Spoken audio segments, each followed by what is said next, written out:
আসসালামু আলাইকুম সুপ্রিয় শিক্ষার্থী। আজকে আমাদের টপিক মূলধন এবং উত্তোলন সংক্রান্ত যে লেনদেনগুলো রয়েছে সেই লেনদেনগুলোর ব্যাখ্যা এবং বিশ্লেষণ। আমরা প্রথম লেনদেনটা দেখতে পাচ্ছি, মালিক 50,000 টাকা নিয়ে ব্যবসা শুরু করেছেন। দ্বিতীয় লেনদেনে মালিক নগদ 50,000 টাকা এবং 20,000 টাকার আসবাবপত্র নিয়ে ব্যবসা শুরু করেছেন। আমরা প্রথমে জেনে প্রথম তিনটি লেনদেনে মালিক টাকা, আসবাবপত্র এবং পণ্য নিয়ে ব্যবসায় শুরু করেছেন, অর্থাৎ মালিক তার ব্যক্তিগত টাকা নিয়ে প্রথমে ব্যবসাটা শুরু করলেন।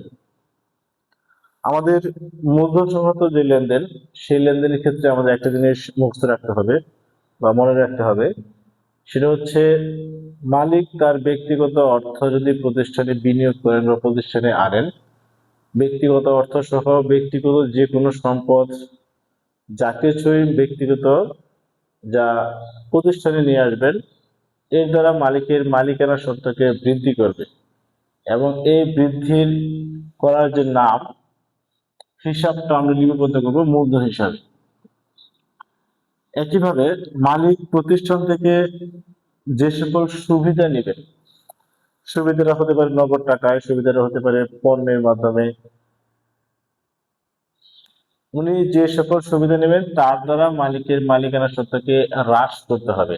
মালিকানা সত্ত্ব বা ওনার সিকিউরিটি হ্রাস করতে হবে, হ্রাস মানে কমিয়ে দিতে হবে, এবং এই হিসাবটার নাম হবে উত্তোলন হিসাব।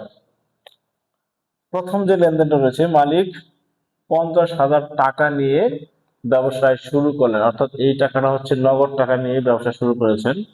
এর মাধ্যমে মালিকের মালিকানা সত্ত্ব বৃদ্ধি পাবে, মূলধন বৃদ্ধি,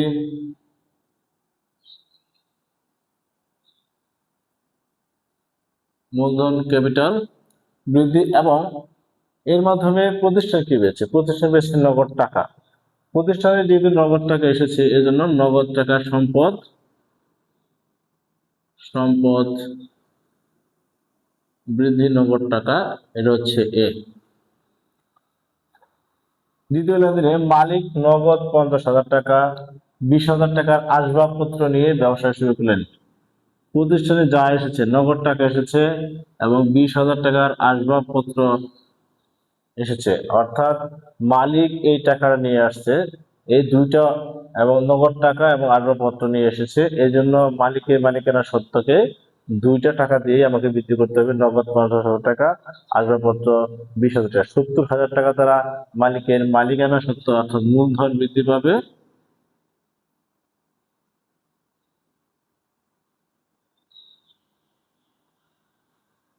একইভাবে নগদ টাকার দ্বারা নগদ টাকা বৃদ্ধি পাবে, সম্পদ নগদ টাকা বৃদ্ধি এবং সম্পদ আসবাবপত্র বৃদ্ধি, দুইটা সম্পদ এখানে আসবে, নগদ টাকা সম্পদ এ বৃদ্ধি, আসবাবপত্র সম্পদ এ বৃদ্ধি।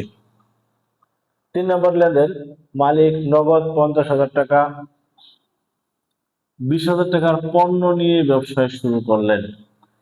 এখানে আমাদের নগদ টাকার দ্বারা মালিকের মালিকের সত্ত্ব মূলধন বৃদ্ধি পাবে বুঝেছি, একই পাশাপাশি প্রতিষ্ঠানের নগদ টাকা বৃদ্ধি পাওয়ার কারণে সম্পদ এ বৃদ্ধি পাবে। মালিক তার ব্যক্তিগত টাকা নিয়ে পণ্য কিনে ব্যবসা নিয়ে এসেছেন, প্রতিষ্ঠানে পণ্য এসেছে, এজন্য পণ্যের যে হিসাবটা আমরা ক্রয় হিসাবে লিপিবদ্ধ করব, ক্রয় হিসাব আসবে এখানে।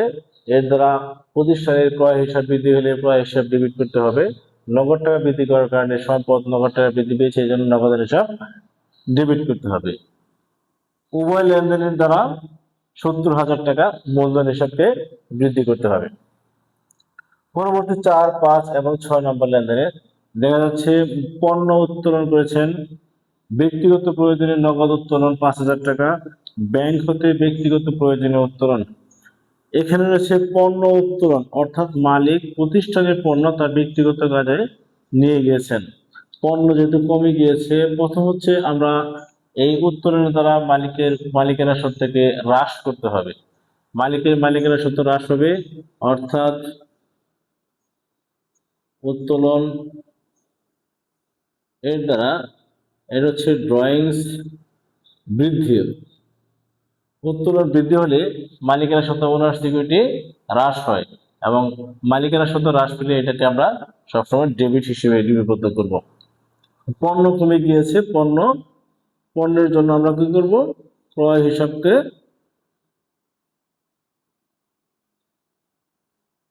ক্রেডিট করব।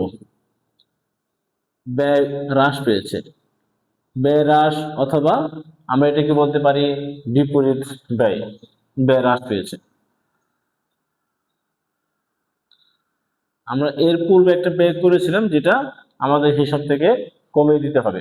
ব্যক্তিগত প্রয়োজনে নগদ উত্তোলন, নগদ উত্তোলন হলে প্রতিষ্ঠান থেকে নগদ টাকা চলে গিয়েছে এবং মালিকেরা সত্ত্ব হ্রাস পাবে।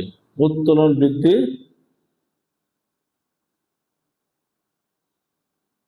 বা মালিকানা সত্ত্ব হ্রাস,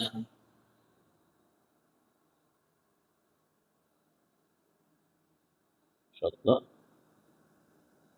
হ্রাস, আর নগদ টাকা সম্পদ হ্রাস।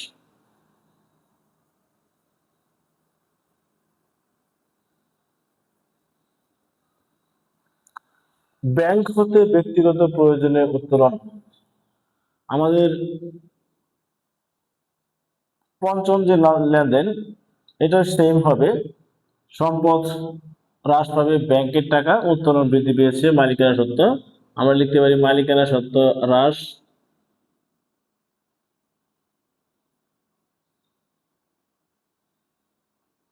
এই মালিকানা সত্ত্ব এটার নাম হচ্ছে উত্তোলন, এভাবে দিতে পারি। সম্পদ হ্রাস,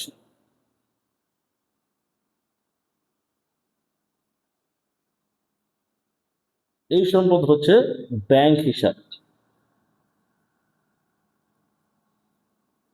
ব্যাংকে যে নগদ অর্থ রয়েছে সেই সম্পদটা হ্রাস পেয়েছে, কারণ ব্যাংকের থেকে মালিক তার ব্যক্তিগত প্রয়োজনে ব্যাংকের টাকা, প্রতিষ্ঠানের যে টাকা রয়েছে সেই টাকা থেকে উত্তোলন করেছেন।